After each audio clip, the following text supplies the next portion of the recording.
America అధ్యక్షుడు Donald Trump విధించిన Canada దిగుమతులపై టారిఫ్లకు అమెరికా హౌస్ ఆఫ్ రిప్రజెంటేటివ్స్ గట్టి ఎదురుదెబ్బ ఇచ్చింది. ఓటింగ్లో 219-211 మెజారిటీతో ఆ సుంకాలను రద్దు చేసే తీర్మానాన్ని ఆమోదించింది. ట్రంప్ ముందుగానే సోషల్ మీడియాలో హెచ్చరికలు చేసినప్పటికీ ఆయనకు వ్యతిరేకంగా ఓట్లు పడటం విశేషం.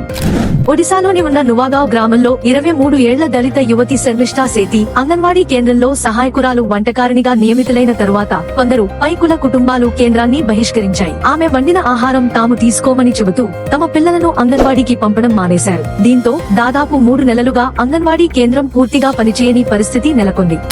అమెరికాలో భారతదేశానికి చెందిన 23 ఏళ్ల విద్యార్థిని జాహ్నవి కందుల మృతి కేసులో ఆమె కుటుంబంతో 242 కోట్ల రూపాయల పరిహారం చెల్లించేందుకు సియాటిల్ ప్రభుత్వం ఒప్పందం కుదుర్చుకుంది. 2023 జనవరి 23న జాహ్నవి క్రాస్వాక్ లో నడుస్తుండగా పోలీస్ అధికారి కెవిన్ డేవ్ నడిపిన వాహనం ఢీకొట్టడంతో ఆమె ప్రాణాలు కోల్పోగా మరో అధికారి చేసిన అవమానకర వ్యాఖ్యల వీడియో వైరల్ కావడంతో కేసు అంతర్జాతీయ దృష్టిని ఆకర్షించింది.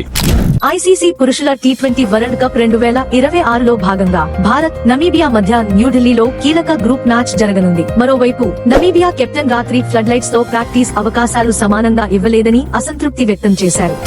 2024లో విడుదలైన దక్షిణాది సినిమాలకు గాను ఫిల్మ్ఫేర్ అవార్డ్స్ సంస్థ 70వ సౌత్ ఎడిషన్ నామినేషన్లు ప్రకటించారు. తెలుగులో కల్కి, పుష్ప 2, హనుమాన్ సినిమాలు ఉత్తమ చిత్రం కేటగిరీలో నామినేట్ అయ్యాయి. దర్శకుల విభాగంలో నాగ్ అశ్విన్, సుకుమార్ కు కూడా ఈసారి నామినేషన్లు దక్కాయి.